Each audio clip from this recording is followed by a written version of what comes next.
ہر قسم کی تعریف اللہ کے لیے ہے، اس کی نعمتوں پر، اس کی مہربانیوں پر تمام قسم کی حمد اسی کے لیے ہے۔ وہ جس کو چاہتا ہے سیدھے رستے کی طرف ہدایت دیتا ہے۔ میں اللہ سبحانہ و تعالیٰ کی حمد کرتی ہوں، اور وہ بہت احسان فرمانے والا، بہت نرمی کرنے والا اور نہایت رحمت فرمانے والا ہے۔ قرآن مجید میں اللہ سبحانہ و تعالیٰ کا ارشاد ہے، وَعِبَادُ الرَّحْمَنِ الَّذِينَ يَمْشُونَ عَلَى الْأَرْضِ هَوْنًا وَإِذَا خَاطَبَهُمُ الْجَاهِلُونَ قَالُوا سَلَامًا۔ اور رحمان کے بندے وہ ہیں، رحمان کے بندے، خاص بندے جو زمین پر نرمی سے چلتے ہیں، آہستگی سے چلتے ہیں، پاؤں مار مار کے نہیں چلتے، اور جب جاہل لوگ، ناسمجھ لوگ ان سے بات کرتے ہیں، الجھتے ہیں، جھگڑتے ہیں، تو وہ کہتے ہیں سلام ہے، یعنی بحث مباحثے کو طول نہیں دیتے، جھگڑے کو بڑھاتے نہیں۔ تو یہاں رحمان کے بندوں کی پہلی صفت جو بیان ہوئی ہے وہ بڑی ہی اہم ہے۔ رحمان کے بندے دو طرح کے ہیں، ایک عام اور ایک خاص۔ عام بندوں میں ہر طرح کی مخلوق شامل ہے، نیک، بد، اچھے، برے، مسلمان، غیر مسلم، سب کے سب، وہ سب رحمان کے بندے ہیں۔ ان کل من فی السماوات والارض الا آتی الرحمن عبدا۔ آسمانوں اور زمین میں جو کوئی بھی ہے وہ رحمان کے پاس غلام بن کر آنے والا ہے، بندہ بن کے آنے والا ہے۔ اور دوسرے خاص بندے جو اللہ کے نبی، مرسلین اور اس کے ولی ہیں، جو اس کے اطاعت گزار، فرما بردار بندے ہیں، جو صرف علم حاصل نہیں کرتے بلکہ اس پر عمل بھی کرتے ہیں، اور ان کی کچھ خاص صفات ہوتی ہیں۔ وہ صفات تو کافی ساری ہیں، لیکن میں آج صرف پہلی صفت پہ بات کروں گی، اور وہ صفت ہے نرمی کی، عاجزی کی، انکساری کی، آہستگی کی۔ تو ان کے بارے میں فرمایا کہ یمشون علی الارض ہونا، یعنی اللہ اور مخلوق کے سامنے وہ بڑے پرسکون اور متواضع ہوتے ہیں، ہمبل ہوتے ہیں۔ یہ بات کیوں کی گئی؟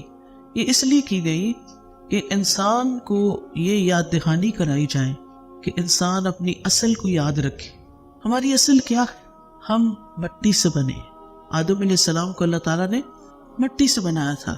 مٹی کہاں ہوتی ہے؟ زمین پہ نا، نیچے، ہمارے پاؤں کے نیچے روندی جاتی ہے۔ تو جب انسان یہ یاد رکھے گا کہ میں تو وہ ہوں جو اپنے ہی پاؤں کے نیچے کی مٹی سے بنا ہوں، میرے لیے تکبر کرنے اور بڑا بننے اور دوسروں پہ روب جاڑنے اور دوسروں کو حقیر سمجھنے کی کہاں گنجائش ہے؟ میں تو خود ایک معمولی چیز ہوں۔ اور پھر یہاں پر خاص طور پر چال کا ذکر کیا کہ چال چلتے کس سے چلتے ہیں؟ پاؤں سے۔ اور جب چلتے ہیں تو مٹی اڑتی ہے، ٹھیک ہے نا؟ اور جتنی زور سے پاؤں مارتے ہیں اتنی زیادہ مٹی اڑتی ہے، لیکن جب اڑتی ہے تو پھر اس کے بعد کیا ہوتا ہے؟ پھر بیٹھ جاتی، اڑی نہیں رہ سکتی، اڑ کے پھر بیٹھ جاتی، اسے نیچے ہی آنا ہوتا ہے۔ ہم جتنے بھی بڑے بن جائیں، ہم نے جانا تو مٹی میں ہے نا، مٹی سے بنے اور مٹی میں ہی جانا ہے۔